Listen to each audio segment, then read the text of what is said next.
তোমার এটা কেন মনে হলো যে আমি পড়াবো? এটা মানে সবার কমন প্রশ্ন থাকে এটা, মানে স্পেশালি এটা আরও বেশি কমন প্রশ্ন এই কারণে থাকে কারণ ছোটোবেলা থেকে ভীষণইভাবে মানে পড়াশোনা বা একটা অ্যাচিভমেন্ট এই সমস্ত জিনিসের মধ্যে ছিলাম। তুমি যদি র্যাঙ্কিংয়ের দিক থেকে দেখো, মেডিকেল কলেজে গেলাম, এটা ওয়েস্ট বেঙ্গলের টপ মোস্ট, আমাদের সময় নাম্বার 1 কলেজ, মানে ওটাই যেত, এখনও তাই যাই। কেউ SSKM বা এর মধ্যে টপ র্যাঙ্কিং স্টুডেন্টরা ওয়েস্ট বেঙ্গলে থাকতে হলে এই কলেজগুলো নেই। তো তারপরে অবভিয়াসলি তারপরে রেডিওলজি, যেটাও আবার মানে পোস্ট গ্র্যাজুয়েশনের মধ্যে সব থেকে মোস্ট প্রেফার্ড, তারপরেও পড়ানো কেন? তো এইটা অনেকের মধ্যেই প্রশ্ন থাকে।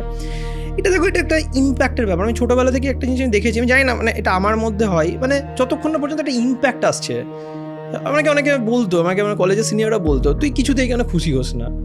মানে মানে একটা জিনিসের সিগনিফিক্যান্ট ইম্প্যাক্ট না এলে আমার সেটাতে মানে তখন পর্যন্ত স্যাটিসফ্যাকশানটা আসতো না।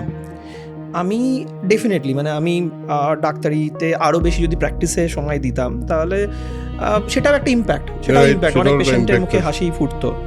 আমার মাথায় যেটা কাজ করেছিল, এটা দুটো কারণ থেকে হয়েছিল। মানে কাজ করলো কেন সেটারও ব্যাকগ্রাউন্ডটা জানতে হবে তাহলে। একদম। তার কারণটা হচ্ছে, আমি যখন ফার্স্ট ইয়ার ছিলাম, ফার্স্ট ইয়ারের এন্ড থেকেই আমি মেডিকেল কোচিং দেওয়া স্টার্ট করি, 1-to-1। কখনো আমার স্যারেরা বলতো তার ছেলেকে একটু পড়িয়ে দিতে, এইভাবে ব্যাপারটা শুরু হয়।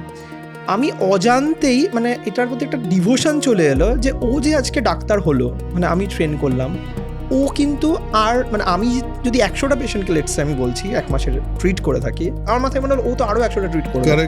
সো দিস ইজ হাউ আমার মনে হলো যে এটাতে আরও ইম্প্যাক্ট বিল্ড হচ্ছে।